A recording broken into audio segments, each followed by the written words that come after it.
I'm probably going to piss y'all off, but I said it before and I'm going to say it again.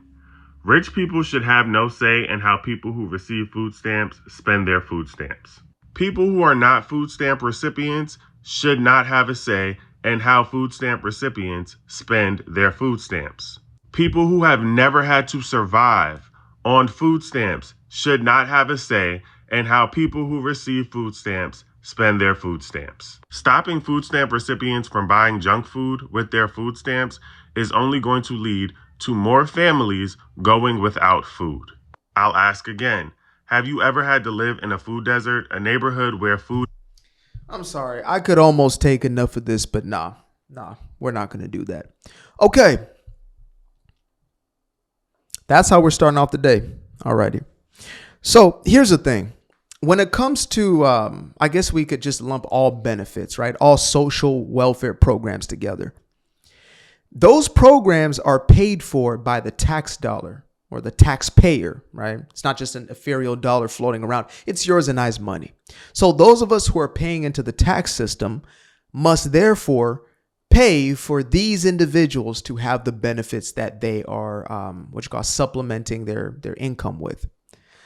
When it comes to something like food stamps, I believe that we all have a say. And by all, I mean we, or by we all, I mean those of us who are paying into that system. And he mentioned rich people at first. So let's get into the wealthy class. The 1% of the population that is paying for 42% of our taxes, period. You know, it's kind of like an airplane where first class is paying for most of the flight and, you know, folks and coach, etc., are making up just a little bit of the difference. I don't know if it's like 80-20 or 60-40, but that's how it's set up. It's the same way when it comes to our economics in the United States. 1% is paying 40+% of taxes. That's why it is advantageous of you to keep businesses and business owners in your state and not to tax them the hell out or to disincentivize. Anyway, if those people and you and I who are paying for other people to eat for free, let's be real. I'm not saying that these aren't people who need them. There was a few months of my life when I was down on my ass and I needed those food stamps. And as soon as I had a little money, just enough to buy a week's worth, 2 weeks worth of groceries, I got myself off. And they wanted to continue me. You know, a lot of those programs, that's what they do, especially in a woke ass place like California. They want you to be on it forever because it's advantageous for them. But I understand that there are times you need it. There are those who, you know, you got a lot going on. You find yourself in dire situations. Maybe you have the inability to work. Maybe your grandmama, you done put your work in and you're tired. Your feet are giving out. You got bunions. I get that. However, what is not talked about here, maybe he's going to speak on this at a certain point. They're saying that how much is it, like 20 something percent of these food stamps are being used for sugary drinks, junk food substances. Can't call it food, just junk substances that you put on your body and pretend of food. That right there is a burden on another system that requires our tax dollars, which is Medicaid, Medicare, back in Cali, Medi-Cal. When we are then having to pay for the decisions made by individuals who are eating foods that lead them into chronic ailment, lead them into dis-ease, that becomes an even greater, and has become, we're living that reality right now, where there's a burden on the economy. There's a burden on the system. Taxes go up because we have to pay the difference of that, of people's personal decisions. Now, I recently watched a video on what's the channel called? Elephants in the Room. And the man was describing why it is that in wealthier countries, Western nations specifically, why it is that poor people are oftentimes fatter people. And he debunked every single one of these points of the food desert, etc. Right? stating that it's not about proximity to healthy food that even leads to better decisions made. Junk food purchased is going to be more expensive than homemade, healthier food. You get yourself a few chicken breasts, a little bit of broccoli, a little bit of rice. That's your meal. 2 meals out of that joint. Cost you $6 to $7, maybe even less for that low. You got yourself a Big Mac meal, $11 to $12, $13.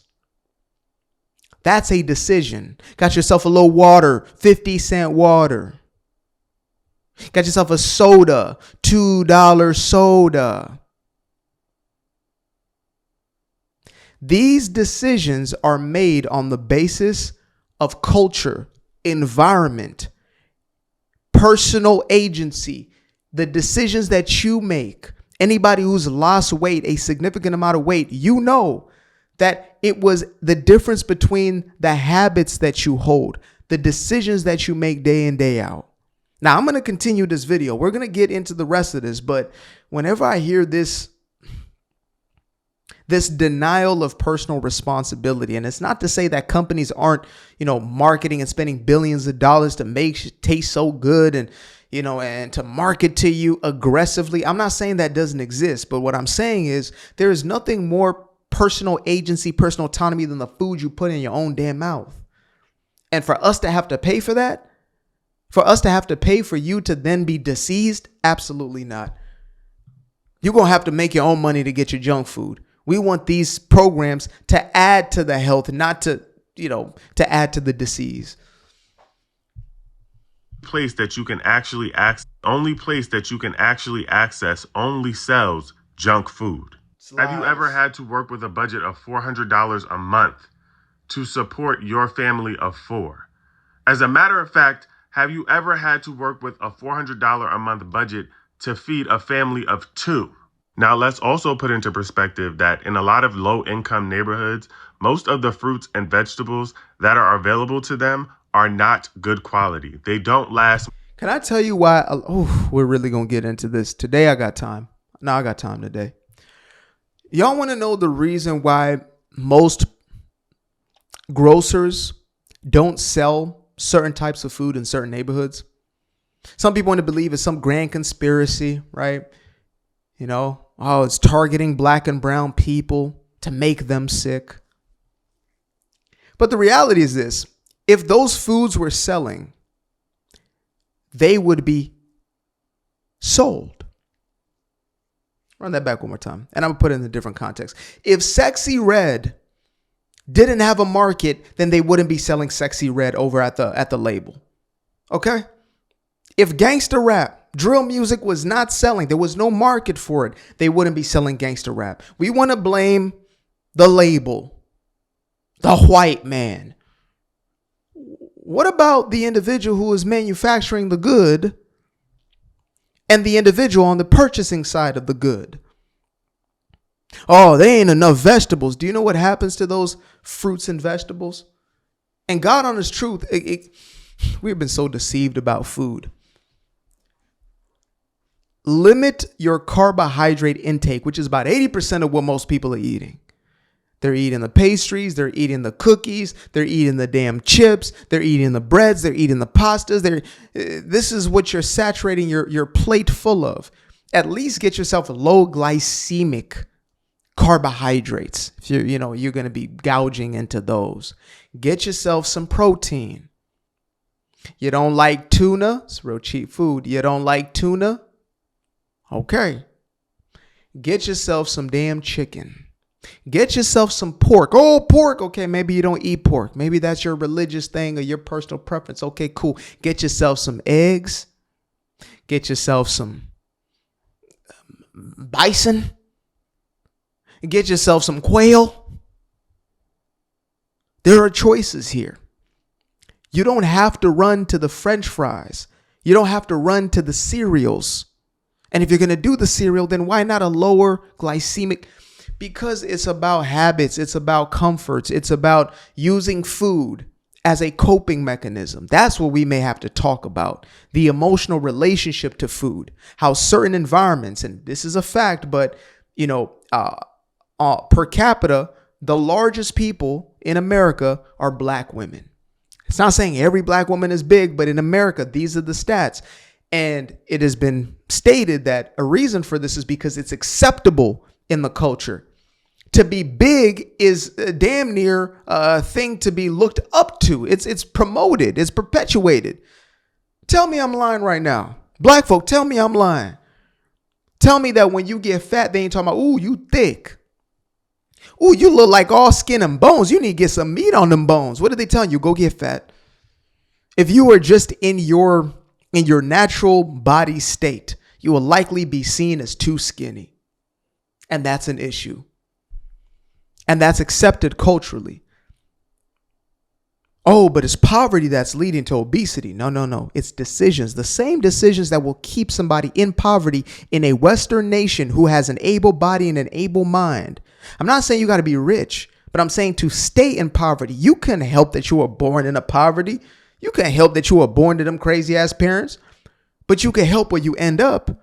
And so if you choose to perpetuate the cycle of poverty, you're choosing the habits that keep you in poverty. One of those is to do with your health. I don't like this message because it's a victim message and it perpetuates it. More than 2 days in the refrigerator. And they're expensive. So imagine spending all of the money that you received for food stamps on produce and it doesn't last you more than 2 days. And now you're out of money, but you still got to feed that family of 4. And let's not forget. Go to the folks living in the middle of Sudan, Uganda. I know those are vastly different places, but I just recently watched a little docu-series or a YouTube documentary. Guy in Uganda eating all the street foods, etc. They have the same look. They have infinitely less money, infinitely less resources, infinitely. You couldn't even fathom.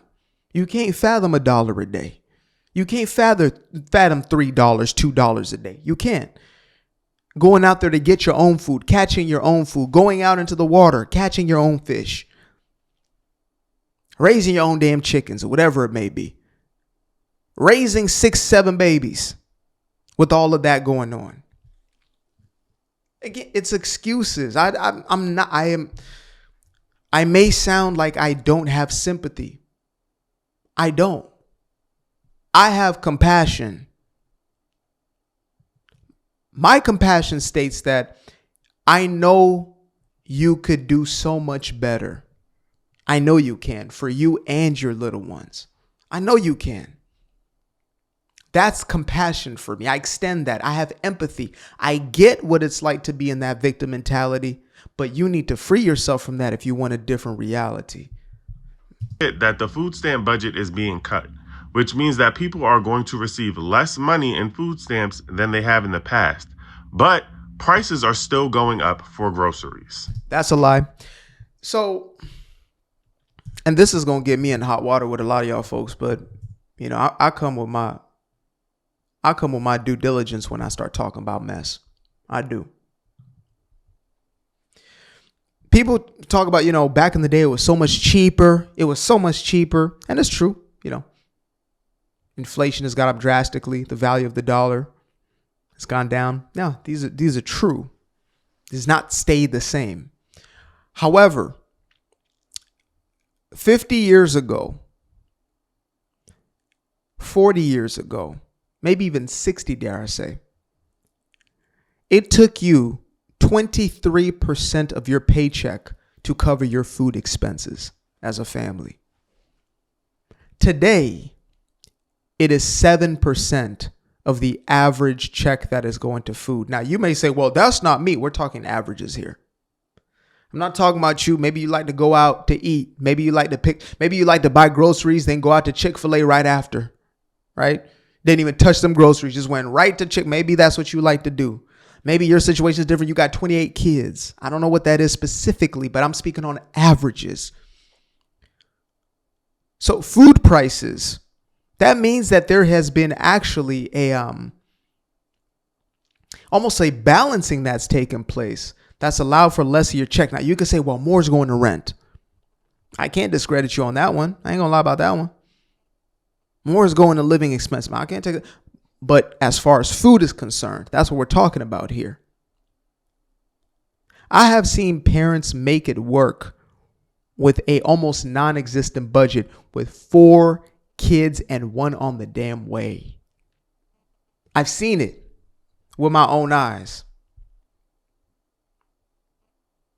And then I've seen folks with no kids, with twice the paycheck, with the very same excuses, getting government assistance, but can't make it work. Excuses. I have compassion, or I have sympathy for the ones who deserve my sympathy. I feel bad for you. You in a up situation, but that's not a majority. That's not a majority of the people that are on these programs. And let's also weave into the conversation that it's extremely paternalistic for you to think that you know what's best for people in their communities and that you should dictate how they spend their money. And before y'all start this nonsense of, oh, it's my tax money, I should be able to determine how people spend it. You pay more in taxes towards military, and you have absolutely no say in how it's spent. Move on. And the sad reality is that everyone is invested in doing everything but fixing the actual problem. Like, you could just make healthier foods more accessible in every community. You could make it so that people could afford to buy more groceries. But done and done. You have to change the habits of people and stop making them, dare I say, infantilized, because we want to speak of the paternalistic aspect, right? It's paternalistic to tell people what to do. Absolutely. Okay, then yeah, you're infantilizing them. You're making them infants. You're making them children who can't make their own decisions. I can't help what goes into my mouses. But yeah, I did want to touch base on that last little comment. I'm not going to let that slide. Military budget. I believe we need to be more involved in every single aspect of our budget. Everywhere our money goes needs to be in our consciousness. Unfortunately, most people don't care, ain't got enough time, or, could care less, whatever it may be. But we're finally in a day and age where these things are becoming more evident, right? That's what the whole Doge thing was about. I believe more than anything else, it was for us to get eyes onto where the money is actually going and what's actually happening. I grew up on a statement that is, nobody will ever care more about your own money than you do. So if you rely on somebody else to take care of, and, I'm just going to not think about that and it'll work itself out, then you're going to get the results of not thinking about that. It ain't going to work out most of the time. We have to be intentional about the things that we do if we want to get to a better place. Yeah, and this ain't the most popular message. I get it. I got folks who love when I talk about just about anything else, but when it comes to this one, real personal accountability,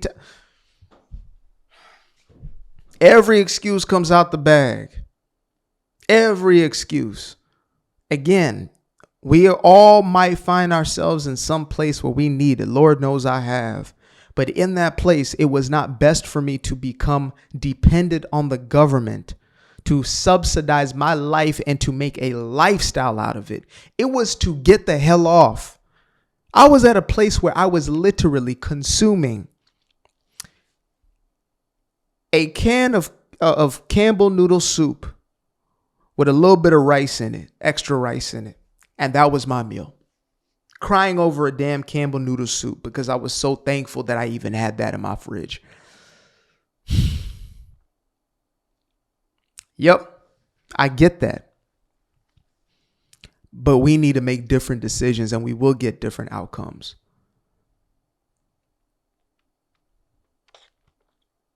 And for anybody who wants to look this up, like actual numbers, bar for bar, junk food. And again, all calories aren't created equal, but bar for bar, junk food versus actual, whole foods is going to be about a dollar difference per meal. So let's say one's 10, one's 11. And to me, I say, okay, which gas are you going to put in your car? The one that destroys your car or the one that actually lets your motor run for a long time? I'll leave it at that. Appreciate you guys for tuning in. Now, if you'd like to stay around, make sure to click that little subscribe button down there, or you can show some love by going to the description below and clicking on the button titled Buy Me a Coffee. Leave a little something there, or click on the Cash App. Leave a little something here. Till the next time, peace. Aquarius. Where? I've been up for hours, I've been up for days, yeah. Staring at the ceiling, I've been counting strays, yeah. I've been in my feelings, I've been out of mind. I've been getting visions of the other kind. Yeah, I've been up for weeks. I'm in the counting blessings over counting sheep. I can never be the type to limit when it comes to me. I used to be the pleaser for the people I ain't even need.